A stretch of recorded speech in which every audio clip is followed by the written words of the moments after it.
이번에는 섹터 얘기해 보겠습니다. 오프닝 때 말씀드린 것처럼 금리가 가파르게 상승하고 있습니다. 그의 반작용으로 거래대금은 또 뚝뚝 떨어지고 있는 상황입니다. 금리와 거래대금, 당연히 증권주와 보험주 얘기를 안 나눠볼 수가 없는데 이에 따르는 수혜와 그리고 피해 여부 2분 연결해서 자세한 얘기 나눠보도록 하겠습니다. 신한금융투자의 임희연 애널리스트 연결합니다. 안녕하세요. 네, 안녕하세요. 네, 반갑습니다. 제가 오프닝 때 거래대금 얘기를 좀 했어요. 우리가 연초에는 또 워낙 관심이 많았고 주간 누계로는 거의 200조 가까이 나오는데 지금은 100조 정도로 반토막이 나 있는 상황입니다. 다 보니 증권주의 이제 실적에 대한 고민이 있을 수밖에 없는데 증권주 앞으로 실적에 대한 포인트 한번 짚어주세요. 네, 사실 이제 증권업종 같은 경우에는 중요한 핵심 변수가 결국에는 코스피 방향성 그리고 거래대금이라고 보시면 좋을 것 같습니다. 일단 지금 상황에서 사실 뭐 연말까지 보기보다는 지금은 내년을 좀 놓고 봐야 이제 되지 않을까 싶은데 저희 전략팀에서는 내년 코스피 밴드를 2,850에서 3,500포인트로 지금 전망을 하고 있습니다. 사실상 이제 올해보다는 조금 더 이제 하단이 열려있는 쪽으로 보시면 좋으실 것 같고, 여기에 추가적으로 거래대금 같은 경우에는 이 밴드를 대입했었을 때 내년에 24.1조 원 수준으로 올해 대비해서 소폭 감소할 것으로 기대를 하고 있습니다. 이러한 흐름 속에서 사실상 거래대금과 지수가 올해 대비해서 긍정적인 부분이 제한적이라고 놓고 본다면은 사실상 내년에는 올해 대비해서 감익을 예상할 수밖에 없는 상황이고요. 저는 내년 그 순이익은 올해 대비해서 약 19% 정도 감익을 예상을 하고 있습니다. 다만 실적 흐름으로 놓고 봤었을 때에는 상고 하저의 패턴을 예상을 하고 있는데 이는 아무래도 그 코스피 자체도 지금 상고 하저 패턴을 예상을 하고 있기 때문에 여기에 연동되는 모습이라고 보시면 좋을 것 같습니다. 예, 알겠습니다. 일단 실적 자체는 거래대금만 보더라도 올해보다는 내년이 조금 감익이 될 수밖에 없는데 그렇다면은 증권지에 그래도 호재 내지는 좀 주목해봐야 될 이슈나 이벤트가 있을까요?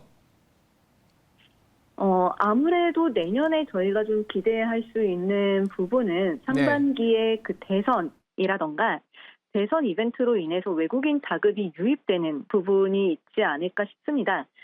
과거의 이제 흐름을 놓고 보면은 대선 전후 기간 동안에 코스피의 절대 수익률과 상대 수익률을 놓고 본다면은 대선 직전 한 20주 동안 좀 코스피가 상승하는 모습을 보이고 그 이후에 조금 이제 다시 그 상승폭을 반납을 하는 모습을 좀 확인을 할 수 있고요.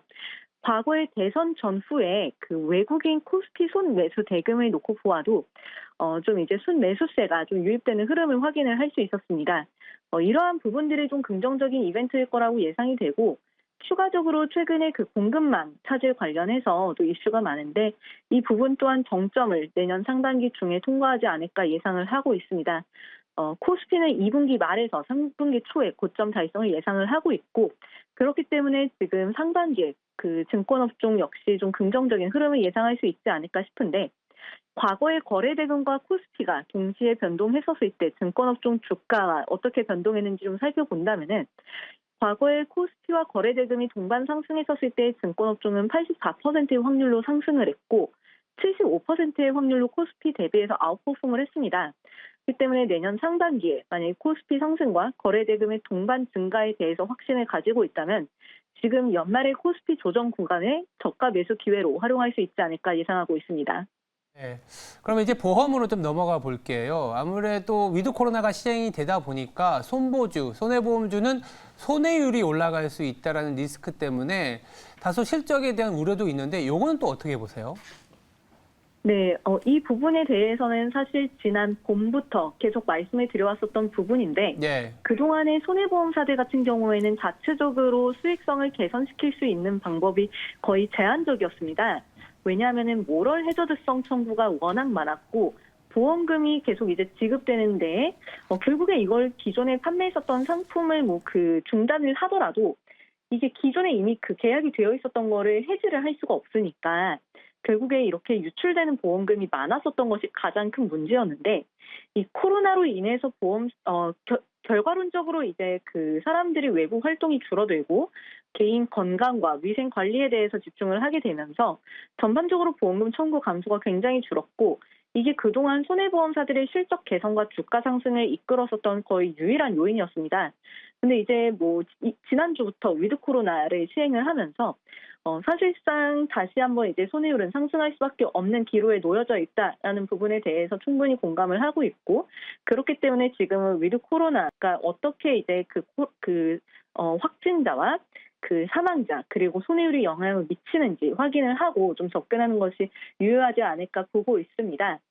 지금 이 위드 코로나 정책 같은 경우에는 지금 6주 간격으로 사회적 거리두기를 3가지 단계에 걸쳐서 완화하는 것이 핵심인데 지난 11월 1일부터 4주 동안 그 완화된 거리두기 기준으로 이행을 하고 그 이후에 2주 동안 종합적으로 이 거리두기 완화가 어떤 식으로 그 확진자와 그 사망자에 영향을 주는지 이거를 확인을 하고 그 이후에 또 이제 향후 4주 동안에 새로운 단계를 이행을 할 것인지 여부를 결정을 하게 됩니다.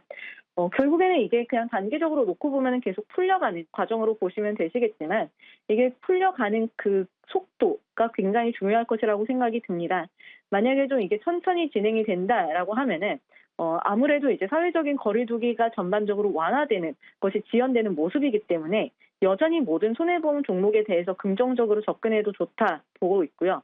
다만 이 시행이 조금 더 생각보다 빠르게 진행이 된다라고 한다면은 보수적으로 영업 환경이 조성되기 때문에 아무래도 삼성화재와 메리츠화재가 좀 이제 안정적인 대안이 되지 않을까 보고 있습니다. 알겠습니다. 일단 손보까지는 이렇게 체크했고요. 그렇다면 금리 상승기 하면 보통 저희가 생명보험주 얘기를 하잖아요. 생명보험주를 좋게 보시는 이유와 그렇다면 증권보험을 다 합쳐서 탑픽 한번 짚어주실 수 있을까요? 네, 금리 상승을 말씀해 주셨는데 사실 이제 지금 금리가 올라가는 구간에서 배당주에 대한 매력은 계속 높아질 수밖에 없을 것이라고 생각이 듭니다.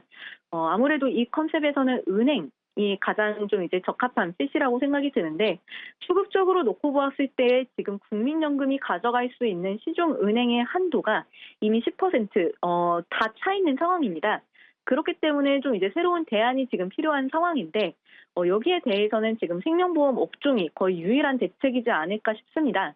생명보험 업종 같은 경우에는 금리가 올라갈 때 굉장히 이제 유리한 국면인데 이는 기본적으로 IFRS 17이라고 하는 이 제도 도입과 더불어 할인율이 개선되는 효과가 생기기 때문에 자본 적정성에 대한 우려가 해소될 수 있고 기존의 2차 역마진이 해소가 된다라는 그런 국면에서 긍정적으로 접근할 수 있는 부분이 있다고 보고 있습니다.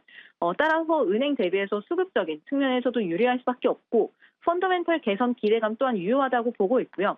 여기에 더불어서 지금 업종별 선호도를 말씀을 드린다면은 그렇기 때문에 지금은 생명보험 업종을 가장 선호를 하고 있고 그 다음에 이제 손해보험 그리고 증권을 좀 이제 지금은 트레이딩 관점에서 접근이 유효하지 않을까 보고 있습니다. 생명보험 업종에서 지금 탑픽으로는 삼성생명을 말씀드리고 있고요. 삼성생명 같은 경우에는 현재 배당 수익률이 올해 연말까지 한 지금 6% 이상을 예상을 하고 있는데 금리가 올라가는 구간에서 유일하게 지금 배당을 좀 적극적으로 할 수 있는 회사다라고 보고 있습니다. 하나생명하고 동양생명 역시 이제 저는 좋은 선택지라고 예상을 하고 있지만 하나생명 같은 경우에는 배당 측면에서는 삼성생명 대비해서는 조금 덜 매력적인 그런 부분이 있고요. 동양생명 같은 경우에는 금리에도 민감하고 지금 매각 이슈도 있고 배당도 지금 많이 주기는 하는데 이 배당의 지속 가능성에 대해서는 조금 더 지켜볼 필요가 있지 않을까 보고 있습니다. 삼성생명 같은 경우에는 현재 이서연 이사장이 보유하고 있는 지분 3.4% 중에서 1.7%를 처분 신탁을 체결을 한 상황인데 이게 지금 크리스마스 전까지 매각이 되어야 하는 것으로 계약이 되어 있습니다. 결국에는 그 매각이 되는 시점부터 배당락 직전까지를 좀 이제 저가 매수 기회로 활용을 할 수 있을 것으로 보고 있고 연말에 배당 한번 받고 내년 상반기에 금리 상승까지 올라탈 수 있다면은 굉장히 좋은 선택지가 되지 않을까라고 저는 예상하고 있습니다. 알겠습니다. 지금까지 신한금융투자의 임희연 애널리스트였습니다. 감사합니다. 감사합니다.